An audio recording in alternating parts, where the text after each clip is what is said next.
Salut les Zoulous, c'est Raph et bienvenue sur ma chaîne. Aujourd'hui je vais vous parler de ma dernière acquisition qui n'est autre que la Specna Arms SA-H12 One. Une petite parenthèse pour préciser que c'est ma première vidéo où je m'adresse à vous directement. Ça fait plaisir les gars. Je voudrais d'abord vous remercier pour tout le soutien que j'ai sur la chaîne alors que je vous ai même pas encore parlé. On enchaîne directement avec la présentation de la réplique. Donc c'est une réplique de type 416 A5 de chez Specna Arms. Donc voici la réplique. Donc voilà le modèle full tan. Donc avec trois couleurs différentes. On n'a jamais compris pourquoi Specna faisait ça, mais donc on a une couleur un peu sable plastique, le corps étant doré et le garde-main un espèce de doré rose, un peu bronze. Donc la crosse de type slimline qui a une petite particularité, c'est d'avoir une petite fenêtre ici, comme ça quand on la règle, on voit sur quel numéro de réglage on est. Donc on la règle en appuyant sur ce petit bouton là tout simplement, et pour enlever la crosse il faudra appuyer sur ce bouton là et relever là comme ça derrière et hop ça part tout seul. Par la même occasion c'est par là que vous mettrez votre batterie, donc avec un embout mini Tamiya assez basique. Ensuite pour redescendre le long de la réplique vous avez ici un attache-sangle d'un côté et de l'autre. Ensuite la poignée moteur qui est une poignée classique 416, donc avec du stippling. C'est une des seules parties de cette réplique qui n'est pas le full métal, avec la crosse, la poignée, la dust cover. Et donc ensuite ici vous avez le sélecteur de tir ambidextre, donc du côté gauche comme du côté droit. Le mag release, ici, pareil, ambidextre côté gauche, côté droit. Et le ball catch fonctionnel, évidemment, ambidextre aussi. Donc quand on tire la poignée, il y a le dust cover qui s'ouvre, on peut régler le hop-up juste là. Et une fois qu'on a fini de régler le hop-up, un petit coup sur le bolt release et hop, c'est fermé. On continue avec les marquages. Donc sur ces répliques Specna Arms, il n'y a pas de marquage de HK416. Il y a uniquement les marquages de la marque. Donc ici Specna Arms, etc. Pareil de l'autre côté, marquage de la marque Specna Arms. On continue avec le garde-main de type Geisel qui lui aussi est en full métal. Donc comme je vous ai dit tout à l'heure, d'une couleur un peu rosé cuivré. Les particularités de ce garde-main, c'est que, donc, comme je vous ai dit, il y a le Picatinny sur le dessus, mais sur le côté et en dessous, c'est un système bien particulier de HK416 qui s'appelle le RMS, il me semble. Vous ne pourrez pas mettre du keymode et vous ne pourrez pas mettre du M-Lock pour vos accessoires, c'est intéressant de le souligner. Vous pouvez voir aussi ici deux petits trous qui s'appellent les Quick Detach, c'est pour accrocher un attache-sangle comme celui-là, de ce modèle-là. On continue avec les mires d'origine, donc qui sont elles aussi en full métal, qui sont comme ceci. Donc quand on vise, hop, on essaie d'aligner. Et on termine par le cache-flamme devant, pareil, full métal, donc qui est vissé sur la gauche en 14 mm, assez classique pour la réplique Airsoft. Donc on peut très facilement le détacher en enlevant la petite vis qui est là et en dévissant tout simplement pour pouvoir mettre ce qu'on veut comme accessoire, un silencieux, un traceur, etc. Pour finir avec la réplique, elle pèse donc en total 3 kg, elle est en full métal, hein, normal. Au final c'est pas très lourd parce que le poids est assez bien équilibré. Quand on l'a en joue, on sent quasiment plus du tout le poids de tout le métal, de toute la réplique. C'est assez appréciable. Elle mesure aussi donc 715 mm avec la crosse rétractée au maximum et 800 mm avec la crosse au maximum. Voilà, donc ça fait une réplique quand même assez compacte et très efficace en CQB. Voilà pour la réplique. On va faire un petit tour de ce qu'il y a dans la boîte très rapidement. Donc très appréciable, Specna Arms a pour habitude de fournir des ressorts de rechange. Donc là c'est un M90 parce que de base, sortie de boîte, elle tape entre 430 et 418 FPS, qui pour certains terrains en France, bah, c'est beaucoup trop. Soit il y a des distances d'engagement, soit on n'a juste pas le droit de s'en servir. Donc il faut savoir que cette réplique est aussi équipée du système Enter and Convert, qui est l'équivalent du Quick Spring Change dans les autres répliques. Donc en fait ça permet d'accéder au changement de ressort sans avoir à ouvrir complètement la gearbox, qui est quand même très appréciable parce que c'est pas donné à tout le monde et pas tout le monde n'a forcément envie d'ouvrir sa gearbox comme ça, c'est pas évident. C'est très pratique quand on arrive sur un terrain et que par exemple on a envie de régler sa puissance. Sur certains terrains on pourra aller jusqu'à 400, 410, 420 fps. Et sur d'autres terrains on pourra aller à 310 avec le M90 qui est fourni par Specna Arms par exemple. Et donc le changement se fera très rapidement et très facilement. On a aussi dans la boîte donc un petit catalogue Specna Arms.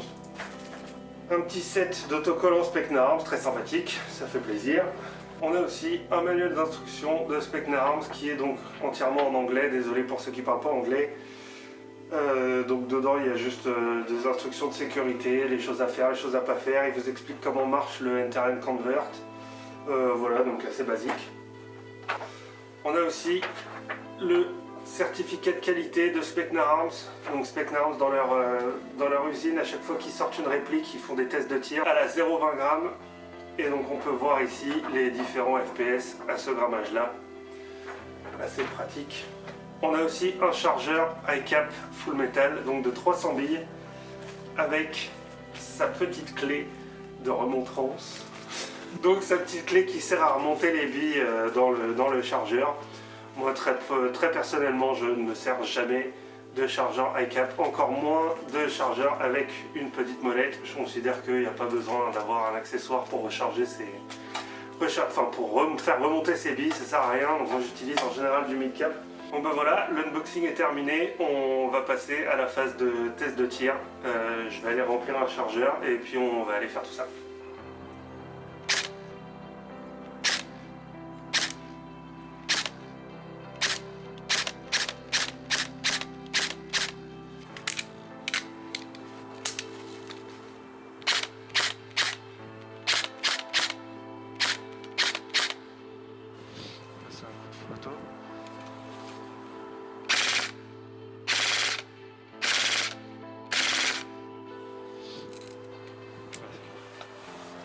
Ok, donc maintenant que les tests de tir sont effectués, vous avez pu voir ce que cette réplique donne sortie de boîte. Donc c'est quand même assez raisonnable, c'est même assez impressionnant pour la gamme de prix de ce genre de réplique. Mais comme vous avez pu voir sur certaines des vidéos de mes coéquipiers, moi j'aime bien faire mes propres répliques, j'aime bien mettre un peu le nez dans les gearbox et changer 2-3 trucs. Donc j'ai décidé de custom complètement cette réplique à mon goût. Et je vais vous présenter tout ce que je vais mettre dedans. On va commencer par un kit d'upgrade pneumatique de chez FPS Software pour M4 et M16. Donc c'est celui-là, où il y a un nouveau cylindre, une tête de cylindre et une tête de piston, accompagné là d'un piston FPS Software. Je vais aussi changer la tapette plate, qui sera de chez FPS Software aussi. Je tiens à préciser que je ne suis pas du tout sponsorisé par FPS Software, mais j'aime beaucoup ce qu'ils font. C'est du matériel qui est propre, qui est solide, qui est super efficace et je le recommande très fortement. On a aussi donc un petit délayeur de chez FPS Software, je ne sais pas si on verra grand chose, accompagné d'un set d'engrenages de chez GMT en 13.1 pour avoir toujours plus de réactivité. Je vais aussi changer la chambre pop-up, je vais mettre celle-là donc qui est une Max, qui est assez répandu dans l'airsoft. Moi je mets quasiment que ça, soit les Max soit les ProWin. Donc là pour le coup ce sera une Max. Donc je vais aussi changer le canon interne, donc qui sera un Maple Leaf accompagné d'un joint up Maple Leaf MR Hop de 50 degrés. Petit détail sur la longueur du canon de la réplique d'origine, il mesure 290 mm et il fait 6,08 mm de diamètre. Donc pour moi c'est un peu gros, c'est pour ça que j'ai décidé de changer par un Maple Leaf qui fait lui 6,02. Pour continuer, donc les rails RMS que je vous disais tout à l'heure, les trucs propriétaires de chez HK416. Donc j'en ai pris deux tailles différentes, les grands, les petits, pour mettre dans le poignet, etc. Et donc pour finir, le Titan que je vais mettre dans la gearbox, qui est le système de trigger électronique, MOSFET, etc. où on peut régler tout ce qu'on veut. Enfin, c'est un outil qui pour moi est complètement indispensable et vu la gamme de prix de ce genre de produit, moi je pense que c'est inévitable pour avoir une réplique complètement parfaite et extrêmement bien réglée. Bon les gars, voilà, j'ai custom la gearbox, j'ai mis mon Titan dedans, j'ai fait tout ce que j'avais à faire, j'ai joué avec le week-end dernier. Et malheureusement, je vais vous dire que j'ai eu une très mauvaise expérience avec. Très honnêtement, du début jusqu'à la fin, il y a énormément de choses qui vont pas. Il y a énormément de choses qui ne m'ont pas plu, moi personnellement. Et il y a énormément d'aberrations Voilà, moi encore, je comprends pas comment on peut sortir une réplique aujourd'hui sous une enseigne comme Specna Arms et faire des choses comme ça. Bref, je vais vous énumérer tous les problèmes que j'ai eus. Et puis bah, je vous laisserai vous faire votre avis par vous-même. Alors, tout d'abord, sur le garde-main, les systèmes Quick Detach pour les attaches sangles, mon attache sangle ne rentrait pas dedans. J'ai dû limer la peinture dedans pour que ça rentre, donc ça a fini finalement par rentrer. Mais après, ce n'était pas solide, c'est-à-dire que tirer un petit coup et puis ça se détachait tout seul. Alors je comprends que ce soit un quick detach, mais à ce point-là, voilà. Ensuite, l'histoire du quick spring change.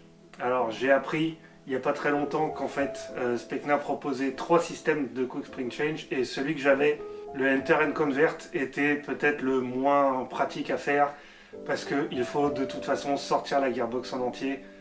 On n'a pas besoin de l'ouvrir, mais donc voilà, c'est juste un quick spring change de base, mais il faut quand même sortir la gearbox. On n'a pas accès au ressort juste en enlevant le tube de crosse. Comme il a été insinué sur la boîte, un changement rapide en 30 secondes, voilà. Faut juste garder ça en tête, faut sortir la gearbox. Sortir la gearbox, c'est aussi quelque chose qui n'a pas été évident. Déjà parce que le système de sélecteur de tir ambidextre, c'est pas quelque chose de très évident. Il y a plusieurs engrenages qu'il faut bien caler les uns avec les autres, l'un d'un côté, l'autre de l'autre. Évidemment, donc quand on enlève tout ça, il faut bien faire attention à bien le remettre. Bon, bref, le sélecteur de tir ambidextre, c'est une galère à remettre. Ensuite, lorsque je l'ai ouverte, les engrenages n'étaient pas du tout chimés, n'étaient pas du tout graissés, mais alors pas du tout. Il y avait juste de la graisse sur le piston, encore heureux.